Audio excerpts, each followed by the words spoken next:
There's a story in the Bible that feels as old as time itself, but somehow it still hits close to home. It's a story about jealousy, betrayal, heartbreak, but also forgiveness, restoration, and a plan bigger than anyone could see. It's the story of Joseph, and maybe, in pieces, it's the story of all of us too. Joseph grew up in a big family, 12 brothers in total. And anybody with siblings knows that alone can create drama. But Joseph had something else. His father, Jacob, adored him.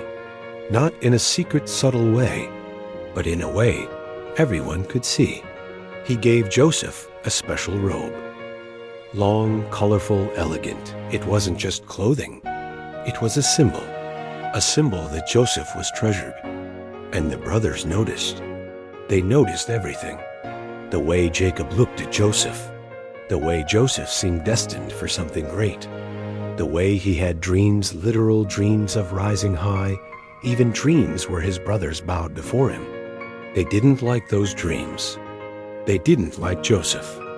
Not anymore. Their frustration slowly turned into resentment, and resentment into something darker. One day, Joseph went out to check on his brothers while they were working in the fields. From a distance, they saw him coming, that colorful robe right against the landscape, and something snapped. They started whispering, then plotting, then agreeing. Let's get rid of him. Simple as that. Cold, heartless, final. When Joseph reached them, he wasn't met with a greeting. He was met with hands grabbing him, shoving him, shouting at him. The brothers stripped off his robe, the symbol of his father's love, and threw him into a pit. Imagine the fear. Imagine the confusion. Your own family standing above you, deciding your fate. The brothers eventually sold him to passing traders, people they didn't even know, sending Joseph away to Egypt as a slave. Then they took his precious robe, tore it, and dipped it in animal blood. They showed it to Jacob. Their father collapsed in grief, believing his son was dead, and the brothers kept their secret, a secret that would haunt them for years. Meanwhile, Joseph arrived in Egypt with nothing. No family, no freedom, no robe, just a broken heart and a future he couldn't see. But Joseph had something the world couldn't take: his character, his integrity, his faith. Even in slavery, he worked with excellence, and people noticed. He rose in the household where he served. Then came another blow, a false accusation, another betrayal, another fall. Joseph was thrown into prison, a place where dreams die, but not Joseph's. Even in that dark place, he stayed steady, and God stayed with him. Joseph interpreted dreams for fellow prisoners. His gift didn't fade, it grew, and one day, the Pharaoh himself needed someone who could interpret a dream. A confusing, disturbing dream no one could explain. Joseph was brought before him. He stood there, a former slave, a prisoner, and calmly revealed the meaning. A famine was coming, one that would affect the entire region. He told Pharaoh how to prepare, and Pharaoh saw wisdom in him. Just like that, Joseph was promoted. Not just promoted, but elevated. He became second in command over all Egypt, from pit to prison to palace. Not by luck, not by chance, but by purpose. The famine Joseph predicted arrived just as he said. Crops failed, food ran out, and people from everywhere, including Joseph's homeland, came to Egypt. Among them, his brothers.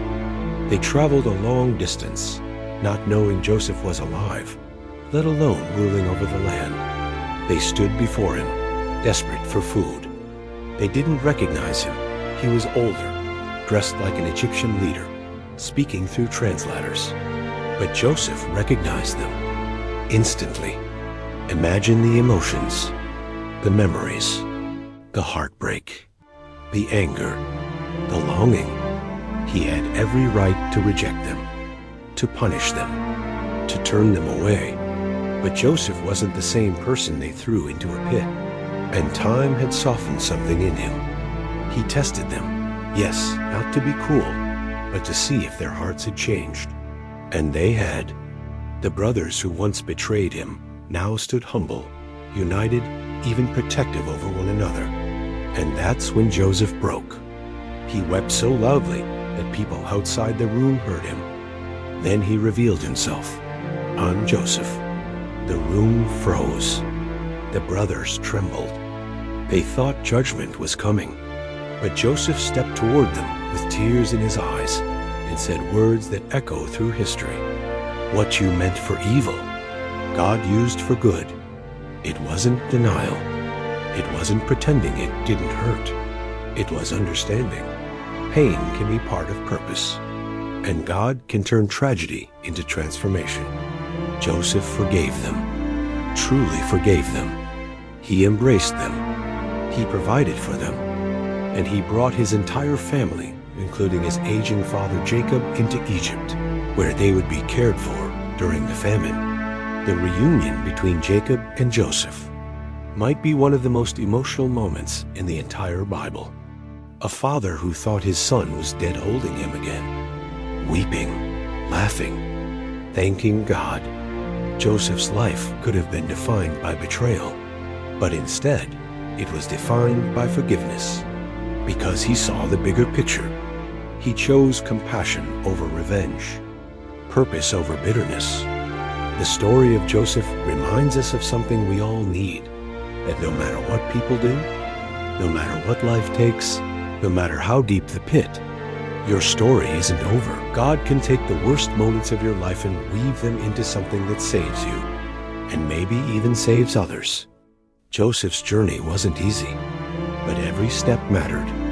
Every valley had meaning. Every tear watered the ground he would later rise upon.